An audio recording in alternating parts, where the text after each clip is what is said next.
Good afternoon, Patriot pals. God bless each and every one of you. Thank you for joining me. Alright, let's get right into the news here because there's quite to cover on this Thursday.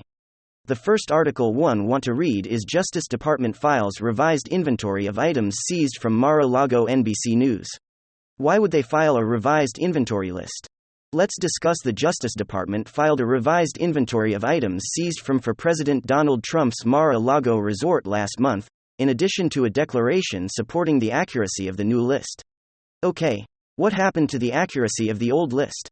I thought that they were looking for specific criminal acts. Now they're giving a completely different account of the documents they took. Senior U.S. District Judge Raymond Dearie of New York, the court-appointed special master in the case, had ordered at the Justice Department to file a declaration of all non-classified items to Trump's lawyers as part of his review of documents that federal agents seized on August 8.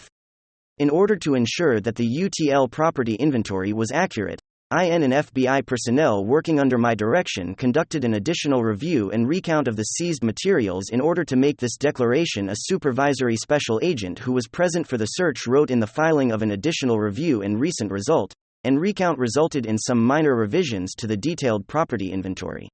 The few differences mostly concern the quantity of non-classified government documents. Well, there you go. They went ahead and took information that wasn't theirs. The count is different from what they initially stated. And if Trump says, well, these documents aren't even mine, he can then say, well, you know what, they planted certain documents. That's what he accused the Federal Bureau of Investigation of doing. So, a few differences mostly concerned the quality of non-classified government documents and Trump's collection of magazine and newspaper articles. Federal court. Well, what did they do? Find more newspaper articles. A federal appeals court recently ordered the declassified document should not be included in a special master's review. So the updated list adds 55 items to the more than 11,000 government-owned documents and photographs that the Justice Department says were removed from Mar-a-Lago. Yeah, well, he was a former president. So he wasn't a Secretary of State siphoning classified data outside of the United States government. So in addition to that, he didn't put top secret and classified data in a sock drawer like Bill Clinton. So 55 items, the updated list adds 55 items to the more than 11,000 government documents. Could you imagine though, if Democrats, well, what they've done is they've weaponized or they've politicized. They utilize the United States government against the direct political rivals. They keep saying that Trump committed all these crimes. He didn't. They said at first he was a criminal and worked with the Kremlin and pressured out of their country. They impeached him, they investigate him, but they never indicted him. There's a huge difference. That's because they have nothing on him. What they embody is what they claimed Trump. They project everything. Within their allegations of Trump, it's all projection. So there are the ones who go after their direct political rivals. They're okay. The Democratic Party utilizes government to go after anyone they don't like. It's not just Trump. There's numerous examples. But in this case, Trump and anyone around Trump is being investigated. They're having the phone seized, they're having their houses raided, and you can look with Donald Trump. Should they found criminal conduct with Clinton, they said she broke laws, but no reasonable prosecutor would indict. When their side breaks laws, whether it's Hunter or Hillary, no reasonable prosecutor, come on. But he actually stated although there were laws broken, there were violations of legal statutes pertaining to the handling of classified data, no reasonable prosecutor would indict.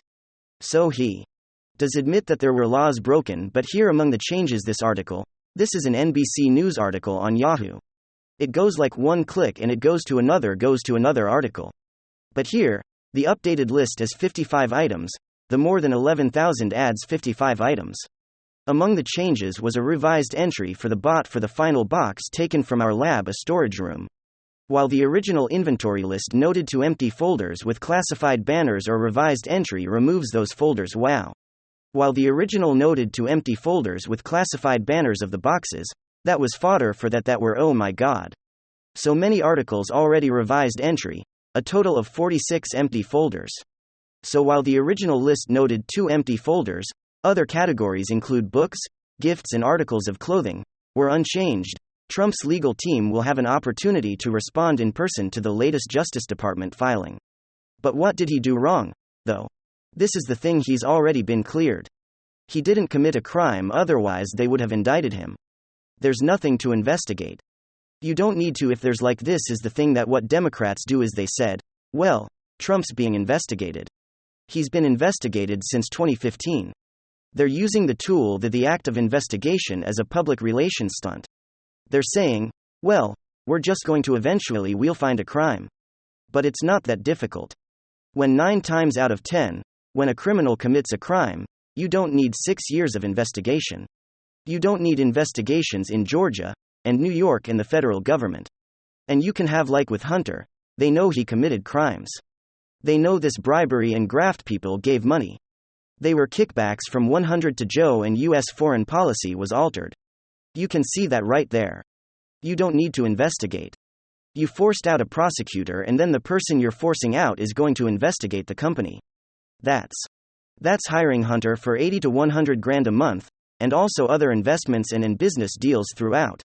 I mean, you have companies working as fronts for intel agencies from other countries, and that, finally, money to Hunter, and then business deals are done. Same thing with the foundation, but they never investigate. They never subpoena documents. They never get a grant, well, that there's a grand jury, but they never give the evidence to the grand jury. That's all going to change, by the way, with a Trump Republican House and Senate. I think the Senate will go Trump Republican. And I just had to comment on what happened today. With Bumble and Biden, I'm sure many of you have already seen it. My heavens, he was at the White House Food Insecurity Conference, a crisis of his own making, by the way, Biden, in the bullies in Brussels in the EU. According to the World Bank, they're putting more than 300 million people around the world in a position of what's called food insecurity precisely because of these idiot sanctions that they placed on Russia. So Europe is going to freeze this winter, and 300 million people might start, but hey, it's all worth it because rah-rah democracy or rah-rah Ukraine or whatever. And this head cheerleader, and all of this as, of course, Joe Biden. And that head cheerleader today demonstrated to all the world his cognitive health. He's at this Yo Hunger conference at the White House. And suddenly, he decides to ad lib, which of course, always ends up panicking his people, right? They have no idea what kind of babble is gonna come out of those oatmeal-crusted lips. Boy, did they get it today? He wanted to recognize the bipartisan officials who helped establish the conference, and he started rattling off names extemporaneously, trying to recognize all these people there. And he finally came to Jackie Walorski. He was one of the original co-sponsors for the event, and he kept us "Where's Jackie? Where's Jackie Ganga?" put it bluntly. Jackie is 6 feet under. Jackie died last month in a horrific car accident, killed her and 2 of her staffers. And here's the key. Everyone knows that. Joe Biden knew it. He knew a congresswoman was killed just weeks ago. The problem, in the whole world saw it, the problem is he forgot. Now there's no way of spinning this. Not even the borderline illiterate liar for hire White House press secretary Korean job is nothing, and she could do anything with this. I mean, the amount of absurd spin she tried to come up with it made the whole situation even more absurd. When she was asked about it today, I kid you not, she said that because of the event, some celebrity in the band Will or Ski was on the top of Joe Biden's mind. He was thinking about her all day long. To which the reporters asked, well, we understand she may have been top of mind. But why was he looking for her? You're acting as if he knew she was dead. He missed her. He wished she could have been there with them. If that's so, why was he expecting her to be there? And so the reporter, as the confusing part is why issues enter family at the top of mind. Why does the president think that she's living in the room? And this lawyer for hire Korean jump here had the unmitigated gall to say it again. I kid you no, she didn't know series as well. I don't find that confusing. To which the reporter responded, well, I've got John Lennon top of my mind about every single day, but I'm not looking around for him. Look. The White House knows. That's why I call her a liar for hire. The White House knows what happened today. Make no mistake, they are fully aware of what happened. This took Biden's propensity to finish his speeches by turning around and attempting to shake the hands of people who aren't there, who don't exist. This takes it to a whole new level. The whole world just saw the President of the United States act as if a dead person, a person he knew was dead. He acted today as if she were still alive. The whole world saw a president, however briefly, who was not in touch with reality. This was not an honest mistake. This was a man who was cognitively removed from reality. And the whole world is seeing it as we speak. So what is going to be done about this? Well, if you're Democrats, you're going to begin circling the wagons big time, and we're already seeing it. CNN, of course, already published a panic piece entitled "Joe Biden's Latest Gaffe Plays Right into Republican Tabs," and this guy and he just goes on to whine and complain how Biden's gaffe is helping Republicans in their accusations that Biden has lost it. That's because it wasn't a freaking gaffe. Calling up the name of a dead person, as if they were still alive and in the room, is not a freaking gaffe. It's indicative of civility.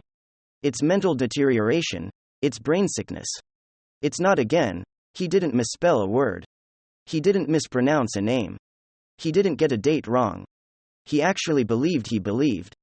He believed that a dead person, he knew that he believed that person was live and in the room, and the effing freaks at CNN don't care. They hate Republicans so much. They'd rather have someone literally withering away in the office, as long as they've got a D next to their name. I do think this is going to severely hurt the Democrats in the midterms. They're already doing everything they can to run away from Biden. They've been doing that for the last several weeks. Notice he's not campaigning for anyone. Literally no one. No Democrat in the nation wants Biden anywhere near them. And yeah, not one of them will say what needs to be said here, that this guy has to step down. And he has to step down immediately. At the very least, he needs to take a cognitive test, and the results have to be made public to see if he needs to step down. But they'll probably fabricate that anyway. Regardless, that's exactly what a supermajority of voters want to see. Rasmussen had a poll a few months back, actually was in February. It found that 66% of likely voters, that's a supermajority, 66%, want Biden and take a cognitive test, the same one that Trump took in ACE. They want Biden take that test and have the results made public, and in light of that supermajority. The good news is that neither Biden or the Democrats nor the lamestream media are fooling anyone. Everyone sees it now. And Biden just gave an amazing gift to the Republicans in this. If Republicans are smart, they are going to push relentlessly their Democratic opponents in the weeks ahead on them coming out saying, yes, they support Biden taking a cognitive test. As they come out against it, then they're coming out against what 66% of voters want. So sorry, CNN. Where a little charade can only last so long. The true big lie is starting to collapse, and appears even the dead can see it. On a Trump donor taking over CNN, all his new projections show that the GOP is going to take over the Senate. Alright, thanks for being here, folks. Please receive a big hug from all of us. Let me know down below if you